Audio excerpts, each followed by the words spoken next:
আপনি কি জানেন, বিহারের এক ব্রাহ্মণের ঘরে একটি বাচ্চার জন্ম হয়, কিন্তু বাচ্চাটিকে দেখে সবাই অবাক হয়ে যায়, কারণ সে দেখতে ছিল একদম ভগবান শিবের মতন। তার লম্বা চুল ছিল, তার গলায় ছিল কালো দাগ, যেন তার গলায় বহু দিন ধরে কোনো সাপ জড়িয়েছিল। ঘরে সবার আনন্দর সীমা ছিল না, কারণ অনেক বছর পর তাদের ঘরে কোনো সন্তান এসেছে।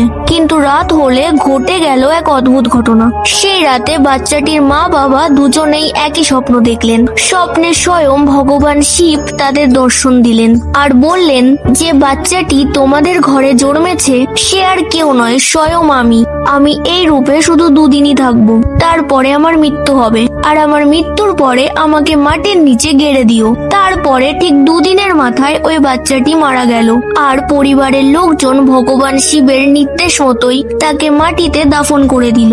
কিন্তু কয়েকদিন পর যা ঘটলো তা শুনলে যে কারো গায়ে কাটা দেবে। দাফন করা সেই জায়গা থেকেই নিজে নিজেই একটি শিবলিঙ্গ বেরিয়ে এলো।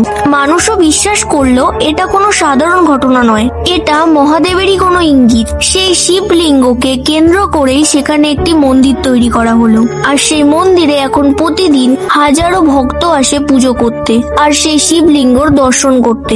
এই ঘটনাটি জানার পরে আপনারও যদি ভগবান শিবের প্রতি বিশ্বাস আরো বেড়ে যায়, তাহলে কমেন্টে হর হর মহাদেব লিখতে ভুলবেন না।